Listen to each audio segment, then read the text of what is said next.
Pat Dunham is a tiny spaces coach, author, speaker, who shows you how to live cozy, not cramped. Her ideas work for space-challenged living environments, from tiny houses to efficiency apartments to RVs and boats. Long before the tiny house movement began, Pat lived that life for several years aboard a boat with her husband and 6 children. She currently walks the talk by living in her own 236 square foot studio and tells anyone who will listen that she loves her tiny space and the time freedom it allows her. Welcome, Pat. How are you today? I am awesome and really glad to be on the call with you today, Dr. Gale. Well, thank you so much. I mean, I almost fainted when I read that you had lived in this boat with your husband and 6 children. I have enough trouble fitting everything into a pretty large space. So how did you do that? How did you live on a boat with 6 kids and a husband? Well, amazingly, boats are designed very thoughtfully on their space challenges with drawers under beds and shelving and cabinets. So it really worked out well. But what's really interesting is that we moved out of a 4,400 square foot 2-story house in Connecticut to move on to this boat. And the boat was 55 feet long, so it was a regular motor yacht. However, boats are configured not square like a trailer, for instance. So it was really like living in a single wide 40-foot trailer, but we did very well, and the children still say, thanks for the memories. Well, you know, I mean, I can understand you and me living on a boat. I can even understand living on a boat with 2 kids, a dog, and a cat. But with 6 kids, I just can't even imagine, mainly because of all the stuff that you accumulate. But I guess by living on a boat, you just don't accumulate things and you don't buy things that you really don't need.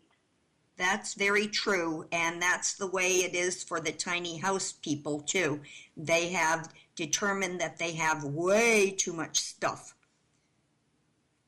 Well, I am a firm contributor to that because I have 3 homes, and they're all full.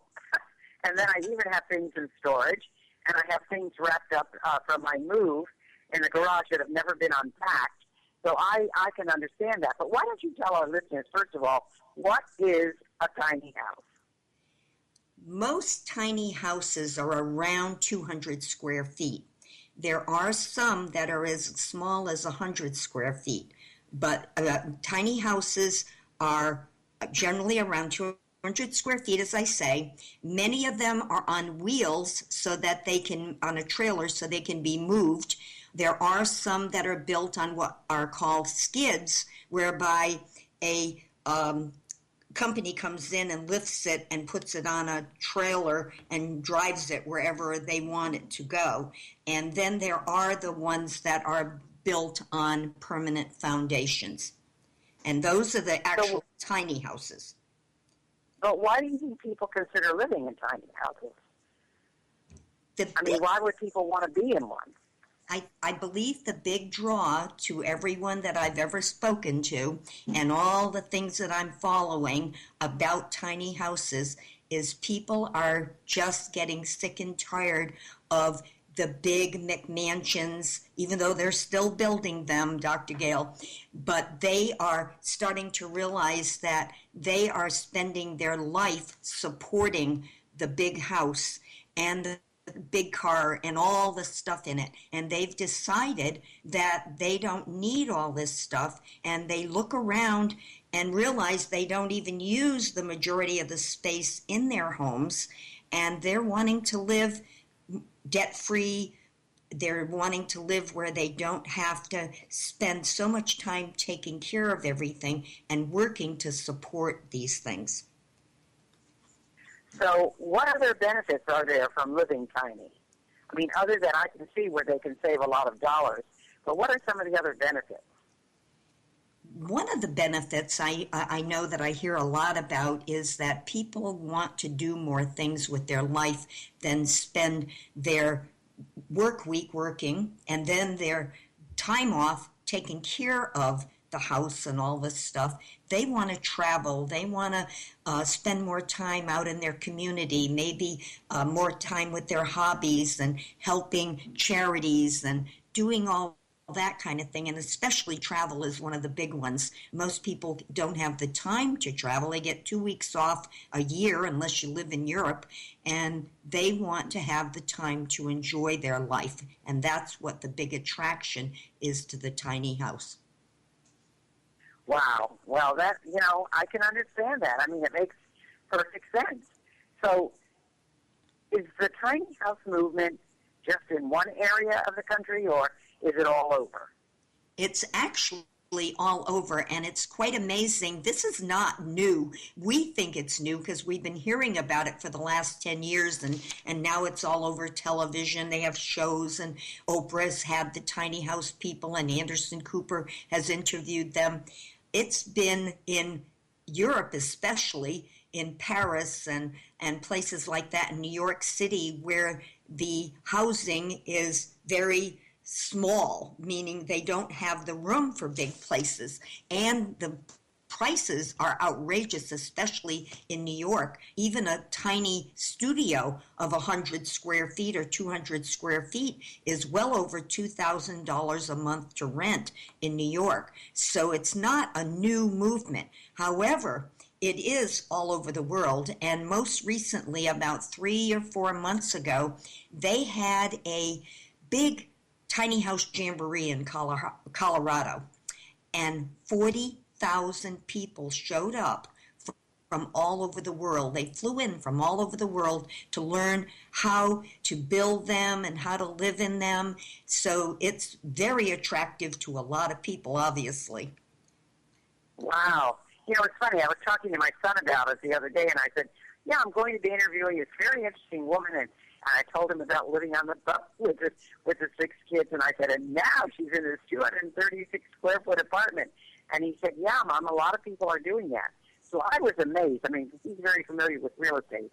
So he knew all about it, and he thought, yeah, that's what's going on. And frankly, I think it's a great idea if you can do it.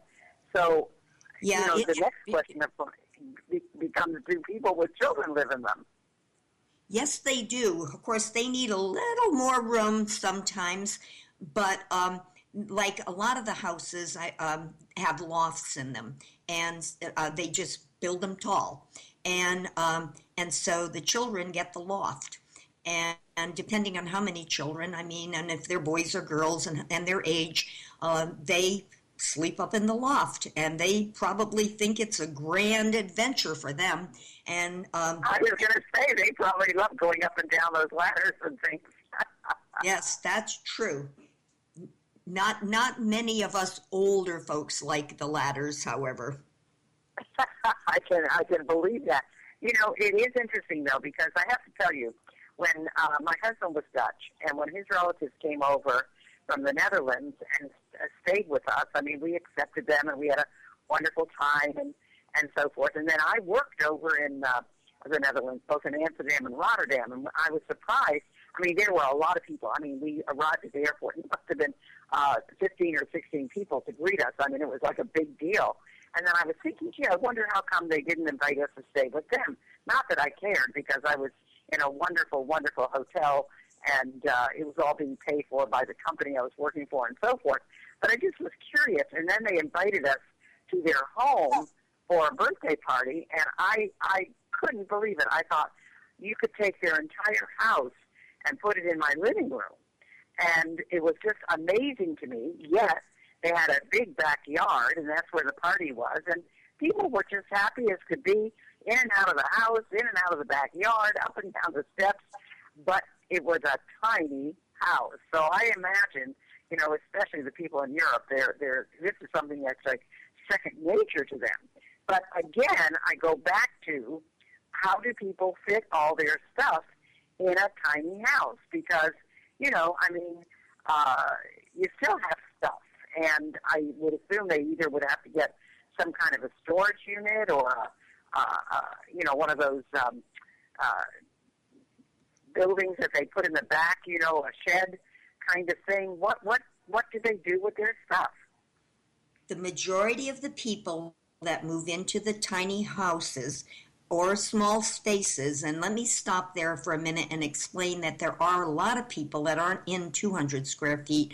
There's lots of people that are have moved into studio apartments or very small houses, 500 square feet and down. But going back to your question, they just don't have that much stuff. They get very serious and very focused on getting rid of things.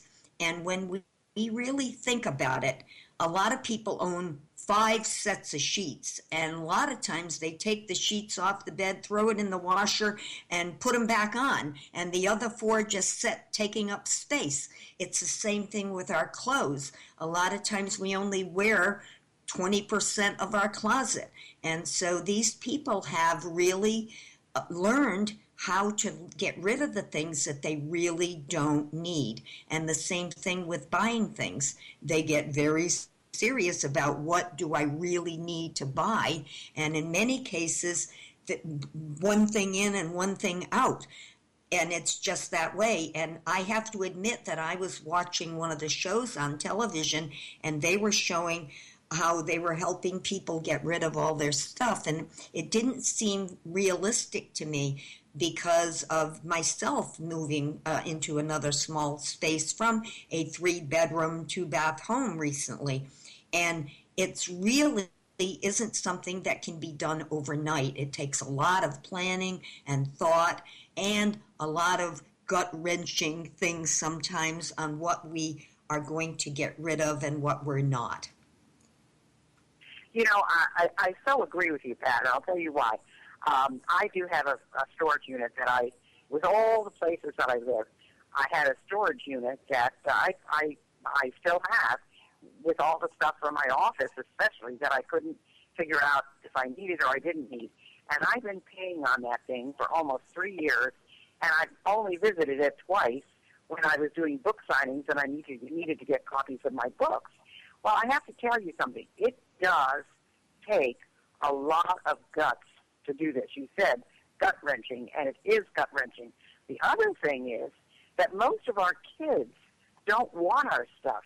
They want their own stuff. And so, when we think something is very valuable or it's demanded down or we just love it because they don't. And so it's very true what you're saying.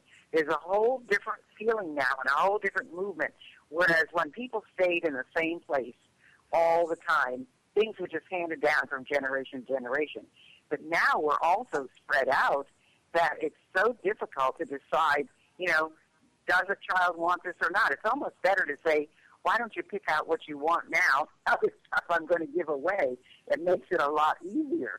But I would think that, it is gut-wrenching as far as I can see.